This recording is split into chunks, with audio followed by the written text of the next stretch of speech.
Assalamualaikum warahmatullahi wabarakatuh.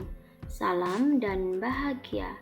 Saya Nunung Puji Rahayu, calon guru penggerak Angkatan 9 Kabupaten Oku Timur. Bapak Ibu hebat, dalam kesempatan kali ini izinkan saya memaparkan demonstrasi kontekstual penerapan segitiga restitusi modul 1.4 budaya positif. Segitiga restitusi merupakan proses menciptakan kondisi bagi murid untuk memperbaiki kesalahannya sehingga karakter mereka lebih kuat ketika kembali pada kelompoknya. Tahapan segitiga restitusi yaitu 1. Menstabilkan identitas, 2. Validasi tindakan yang salah, 3. Menanyakan keyakinan. Tahapan pertama, menstabilkan identitas. Tindakan ini berdasarkan prinsip membuat kesalahan adalah bagian dari proses pembelajaran. Menggeser identitas gagal ke identitas sukses. Jangan mengkritik murid yang sedang mengalami identitas gagal. Tahapan kedua, validasi tindakan yang salah. Berdasarkan prinsip, setiap perilaku berupaya memenuhi suatu kebutuhan tertentu. Guru akan bergeser dari pemikiran stimulus respon menjadi proaktif. Mengenali dan memahami kebutuhan murid akan memperbaiki hubungan dengan murid. Pernyataan atau pertanyaan disampaikan dengan nada suara tidak menghakimi atau memojokkan. Tahapan ketiga, menanyakan keyakinan. Teori kontrol menyatakan bahwa pada dasarnya kita termotivasi secara intrinsik. Setelah perilaku divalidasi dan diidentitas, sukses telah stabil, maka murid telah siap mengaitkan keyakinan dengan tindakan yang salah. Kasus pertama, Intan adalah murid yang aktif dalam mengikuti setiap pelajaran. Namun, hari ini dia terlihat malas-malasan. Ternyata, dia sedang kesal dengan ibunya hingga membuatnya malas belajar. Intan, hari ini kamu sehat, Nak? Sehat, Bu. Alhamdulillah. Kamu tahu nggak kira-kira kenapa kamu ibu guru panggil ke sini? Tidak, Bu. Nah, begini Intan. Tadi di dalam kelas ibu melihat kamu tidak seperti biasanya. Biasanya kan Intan aktif dalam mengikuti pembelajaran di dalam kelas. Tadi Bu Guru lihat kamu lesu, males. Kamu ada masalah, Nak? Ya, Bu, saya sedang kesal. Loh, kamu kesal sama siapa? Saya kesal sama ibuku. Saya minta diberikan HP, tapi tidak diberikan. Ibu bilang ibu gak punya uang. Saya jadi malas sekolah. Oh, begitu. Terus kamu bilang kamu malas sekolah, malas belajar. Tapi kenapa kamu masih tetap berangkat sekolah, Nak? Saya takut nanti saya tidak dapat mengikuti pelajaran. Oh, berarti kamu masih memiliki rasa tanggung jawab yang bagus. Itu baik namanya. Dan meskipun kamu masih punya rasa malas untuk sekolah, malas untuk belajar, tapi kamu tetap berangkat ke sekolah. Iya, Bu, saya takut nanti nilai saya turun. Sekarang ibu boleh tanya, kamu masih ingat dengan keyakinan atau kesepakatan kelas kita? Masih, Bu.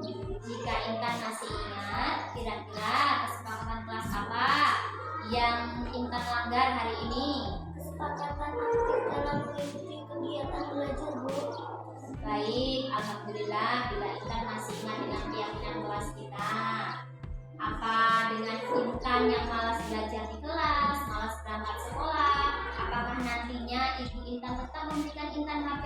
Tidak, Bu, saya malah tidak dapat materi pelajaran hari ini, Bu, dan saya rugi. Kira-kira dari situ kamu bisa tidak mencari solusi yang lain selain malas belajar tadi, malas berangkat sekolah? Saya akan terus semangat belajar. Nanti sepulang sekolah saya akan meminta maaf kepada orang tua saya dan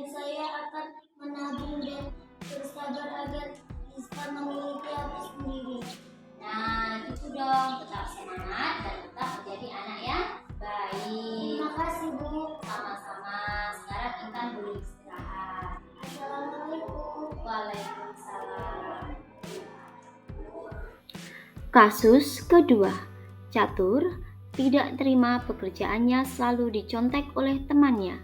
Ia marah dan tidak dapat mengendalikan emosinya. Catur, tadi Ibu dengar laporan dari ketua kelas. Katanya kamu habis bertengkar ya dengan Gilang. Iya Bu, habis kesal saya. Loh, kenapa kesal? Gilang terus harus mencontek hasil pekerjaan saya, bukan hanya PR, dia selalu mencontek. Oh begitu, ya wajarlah kalau kamu merasa marah dan kesal. Jika ibu ada di posisi kamu, ibu juga akan berbuat hal yang sama. Iya Bu, Lalu, apa yang kamu lakukan terhadap Gilang? saya marah-marah Bu. Saya maki-maki Gilang dan tanpa sadar saya memukul mejanya Bu. Oh begitu, pasti Catur berbuat hal seperti itu ada alasannya ya. Iyalah Bu, masa saya diam saja? Saya kan susah payah mengerjakan soal, tapi Gilang hanya mencontek, tidak mau berusaha sendiri.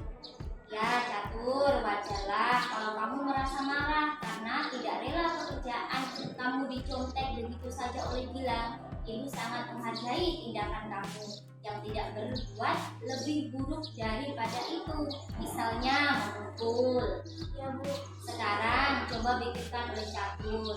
Tindakan Catur yang marah sampai memukul, menggebrak mejanya Gilang, apakah sudah sesuai dengan keyakinan kelas kita? tidak Bu. Terus menurut Catur, keyakinan kelas apa yang sudah dilanggar? Menghormati antara teman Bu. Iya betul, saling menghormati antar teman. Menurut Catur, saling menghormati antar teman itu penting tidak untuk kamu? Baik, kalau menurut Catur itu penting. Jadi keyakinan apa yang harus kamu lakukan pada saat Catur merasa marah? Harus lebih bersabar. Kamu bersedia memperbaiki kesalahan ini? Saya bersedia Bu. Nah, apa yang akan kamu lakukan untuk memperbaiki masalah ini? Nah, Saya harus lebih bersabar dan menahan amarah saya. Kalau ada teman yang mencontek, saya akan melakukan pada dulu. ya tepat sekali tindakan kamu nak. Tetap semangat ya. Sekarang Catur silakan kembali ke kelas. Sama-sama. Assalamualaikum warahmatullahi wabarakatuh. Perkenalkan, saya Intan, siswi kelas 4 SDN Sri Tata Mulia. Menurut saya, pemecahan masalah tersebut sangat efektif karena menyelesaikan masalah tanpa emosi, sehingga siswa dapat menyadari kesalahannya dan tidak merasa disalahkan, serta mendapat penguatan untuk menjadi lebih baik ke depannya. Terima kasih. Assalamualaikum warahmatullahi wabarakatuh. Nama saya Catur Muhammad Ilham dari kelas 4. Saya senang sekali diajak berdiskusi dengan Ibu Guru untuk dapat mengendalikan diri dari amarah saya. Karena perilaku teman sekelas saya harus banyak belajar bersabar dan dapat menghormati teman sekelas. Terima kasih. Dari kasus pertama dan kasus kedua, dapat kita pahami bahwa dalam menyelesaikan masalah, kita harus melibatkan anak agar disiplin positif tumbuh dari dalam diri anak itu sendiri. Tidak ada paksaan dan tidak ada hukuman. Demikianlah sudah kita saksikan bersama praktek budaya positif untuk menangani masalah melalui segitiga restitusi. Semoga bermanfaat. Terima kasih. Wassalamualaikum warahmatullahi wabarakatuh.